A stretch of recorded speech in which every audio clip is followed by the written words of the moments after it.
Bonjour à tous et bienvenue dans cette enquête consacrée à l'histoire chrétienne. Dans ce chapitre, nous aborderons l'histoire du message de William Marion Branham en République démocratique du Congo. Nos investigations permettront de comprendre comment, quand et qui a commencé à prêcher le message à Kinshasa, capitale du Zaïre à cette époque-là. Personne n'a le droit de refuser l'histoire, car un peuple sans histoire est un peuple sans mémoire.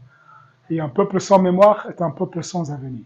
Dans l'histoire et dans chaque mouvement révolutionnaire, dans des courants de pensée philosophiques ou dans une métanoïa profonde, culturelle ou sociale, il y a ce qu'on appelle les pères, les patriarches, les géniteurs ou les initiateurs.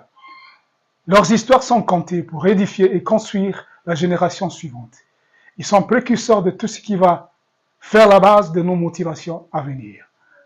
Dans nos combats, nos convictions et la détermination dans nos engagements. Bref, dans notre foi. Durant le ministère de William Marion Branham, Dieu y avait demandé de magasiner la nourriture. Cette nourriture était ses prédications qu'il devait enregistrer, lesquelles devaient servir à la préparation de l'épouse du Seigneur. Les prédications de William Marion Branham véhiculent un message prophétique important que de nombreux missionnaires ont fait parvenir au monde entier. En 1957, la RD Congo voit naître en son sein le réveil sous le poids des vestiges catholiques coloniaux du royaume de la Belgique.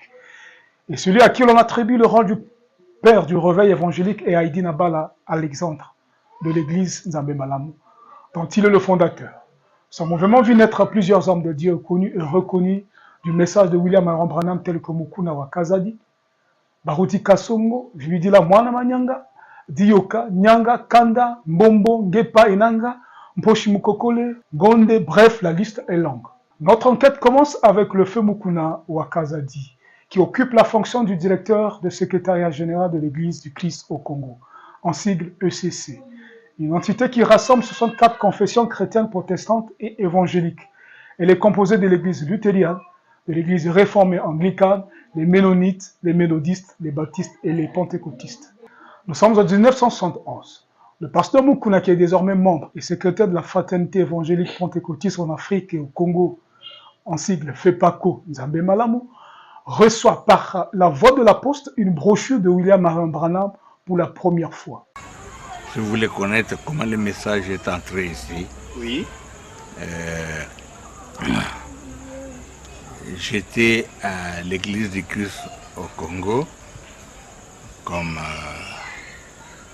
je faisais le travail, j'étais